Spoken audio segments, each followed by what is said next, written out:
जामा मस्जिद से जुड़ी ऐसी बातें जो आपको कर देगी हैरान। तो दोस्तों आज इस वीडियो में आपके लिए लेकर आए हैं जामा मस्जिद का करिश्मा। प्यारे दोस्तों अस्सलाम वालेकुम, आप देख रहे हैं इरफानी ने वर्ल्ड यूट्यूब चैनल और मैं हूं मोहम्मद इरफान झारखंड। जामा मस्जिद का करिश्मा। जी हाँ दोस्तों, जामा मस्जिद कैसे बना और उसके पीछे एक ऐसा वाकया दोस्तों जो आपको सोचने पर मजबूर कर देगा। तो एक ऐसी वीडियो लेकर आए हैं दोस्तों जिसकी जानकारी बहुत सारे लोगों को है और बहुत सारे लोग अब भी ऐसे हैं जिनको पता नहीं है कि आखिर जामा मस्जिद के निर्माण में, जामा मस्जिद जो बना है उसके पीछे की हकीकत क्या है और तारीख क्या मिलता है जामा मस्जिद के बारे में, किसने बनाया, किस तरीके से बना। दोस्तों एक दिलचस्प वाकया आज आपके लिए लेकर आए हैं। तो चैनल को अगर अभी तक आपने सब्सक्राइब नहीं किया है तो जल्दी से कर दीजिए सब्सक्राइब, बेल के बटन को कर दीजिए ऑन और ऑल नोटिफिकेशन के ऑप्शन को दबा ले ताकि आने वाला हर वीडियो सबसे पहले आप तक पहुंच सके। दोस्तों एक बादशाह जो एक दिन सोया हुआ था, ख्वाब में ये देखता है कि एक आलीशान मस्जिद है। उस मस्जिद को जब ख्वाब में वो बादशाह देखता है तो वो ख्वाब से बेदार हो जाता है। बेदार होने के बाद दोस्तों वो उस बादशाह के दिल में ये हसरत होती है कि जिस मस्जिद को हमने अपने ख्वाब में देखा है उसी ख्वाब की मस्जिद को हम बनाएं। जी हाँ दोस्तों, सही समझे।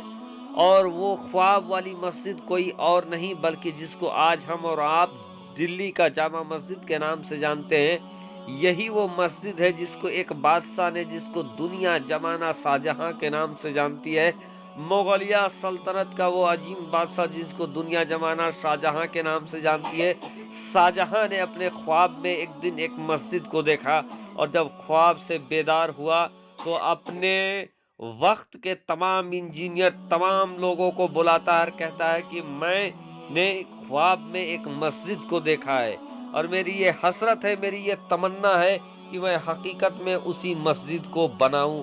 तो आप लोग ऐसा करें कि मस्जिद का डिजाइन हमारे सामने रखें। अब दोस्तों आप समझ सकते हैं कि एक इंसान अपने ख्वाब में एक मस्जिद देखा है और दूसरे इंसान को उसका डिजाइन बनाना है, तो आप समझ सकते हैं कि कितने कठिन हो सकता है, या ये कितनी होशियारी की बात है या बेवकूफ़ी की बात है। लेकिन दोस्तों चूंकि बादशाह का शाही फरमान आ गया है तो सब खामोश थे। सब ऐसा करते हैं कि बादशाह से ये पूछने की बजाय कि बादशाह ख्वाब आपने देखा है तो हम कैसे बना सकते हैं उस मस्जिद का नक्शा। लेकिन चूंकि बादशाह ने कहा है तो सब नक्शा बनाने में लग जाते हैं।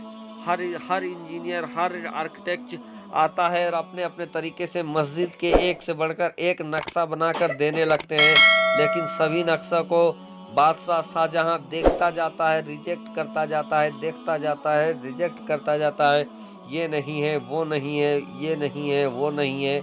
अब दोस्तों जो उस वक्त के बादशाह के दरबार में जो इंजीनियर था उसके माथे में भी पसीना आ गया कि बादशाह ने ख्वाब देखा है और अगर उसकी ख्वाब का अगर मस्जिद नहीं बनाया गया तो फिर समझिए हम सब की नौकरी खतरे में ही है।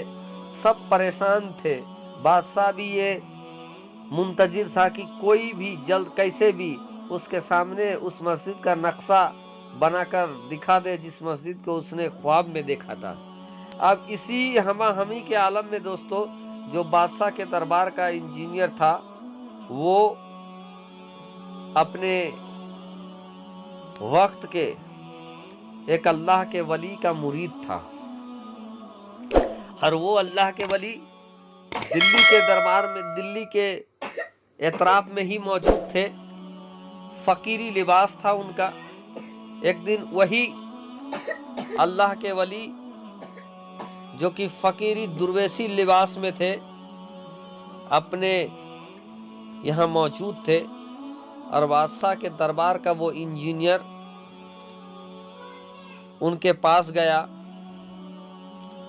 अब जब उस इंजीनियर को उस अल्लाह के वली ने देखा तो उनसे कहा कि बेटा बड़े परेशान हो, परेशानी की सबब क्या है? वो इंजीनियर साहब सारी हकीकत उस बाबा को बता देते हैं, उस अल्लाह वाले को बता देते हैं कि बादशाह ने अपने ख्वाब में एक मस्जिद देखा है और उस मस्जिद का निर्माण बादशाह कराना चाहते हैं और उन्होंने कहा है कि उस मस्जिद का नक्शा बनाकर पेश करो। हम लोगों ने जितनी भी नक्शा पेश किए सभी को बादशाह ने रिजेक्ट करवा दिया है और अब हम परेशान हैं कि आखिर हम कैसे वो नक्शा पेश करें जिस नक्शे को बादशाह ने अपने ख्वाब में देखा है। वो अल्लाह वाला कहता है कि बेटा बस इतनी सी बात है, अगर मैं तुमको वो मंजर दिखा दूं तो क्या तुम उसको बना पाओगे? वो कहता है जी बिल्कुल। फिर क्या था दोस्तों, अल्लाह वालों की बात ही निराली होती है। वो बाबा उस इंजीनियर को बुलाते हैं और उसके बाद जो चादर वो अपने ऊपर ढांके हुए थे उस चादर के अंदर उस इंजीनियर को वो एक तरीके से दबोच लेते हैं और ऊपर से चादर ओढ़ा देते हैं। जैसे ही चादर ओढ़ाना था दोस्तों, उस इंजीनियर के सामने कैफियत बदल जाती है, नज़ारे बदल जाते हैं। अब वो इंजीनियर उस फकीर के चादर के अंदर उसी मस्जिद को देखने लगता है जिस मस्जिद को बादशाह शाहजहां ने अपने ख्वाब में देखा था। फिर क्या था दोस्तों, वो बाबा कहता है कि बेटा तुम देखे उस मस्जिद को, क्या आप उस मस्जिद का नक्शा बना लोगे? वो इंजीनियर कहता है कि हाँ बाबा, अब मैं उस मस्जिद का नक्शा बना लूंगा। फिर क्या था दोस्तों, वो फकीर अपने चादर को हटा देते हैं, फिर सारा मंजर गायब हो जाता है। लेकिन चूंकि वो एक दक्काक इंजीनियर था, उसके बाद दोस्तों उसने नक्शा बनाना शुरू कर दिया। नक्शा वो बनाता है और बनाने के बाद बादशाह के पास चला जाता है, शाहजहां के पास चला जाता है और शाहजहां के पास वो नक्शा को रख देता है। जब शाहजहां उस नक्शे को देखते हैं दोस्तों तो उनका होश उड़ जाता है। वो हैरत में पड़ जाते हैं कि जिस मस्जिद को वो अपने ख्वाब में देखे थे वो और जो नक्शा उनके पास है वो बिल्कुल हूबहू उसी मस्जिद का नक्शा है। अब देखने के बाद बादशाह शाहजहां बहुत खुश हो जाते हैं और कहते हैं कि जी हाँ, ये वही मस्जिद है जिसको मैंने अपने ख्वाब में देखा है और अब मैं इसको बनाऊंगा। और उसके बाद क्या था दोस्तों, दिल्ली का जो जामा मस्जिद आज नज़र आ रहा है, तारीख मिलता है कि उसके बाद उसी नक्शे के ऊपर इस मस्जिद को, इस आलीशान और इस खूबसूरत मस्जिद को बनाया गया, जिसको आज हिंदुस्तान की शाही जामा मस्जिद के नाम से जानती है। दोस्तों आज भी दुनिया भर के लोग इस मस्जिद को देखने जाते हैं और आज भी बड़े आन बान के साथ दिल्ली में ये मस्जिद मौजूद है। तो ये था दोस्तों जामा मस्जिद के बनने के पीछे की एक हकीकत जो तारीख में, जो रिवायत में मौजूद है, जो रिवायत में दिखाई देता है।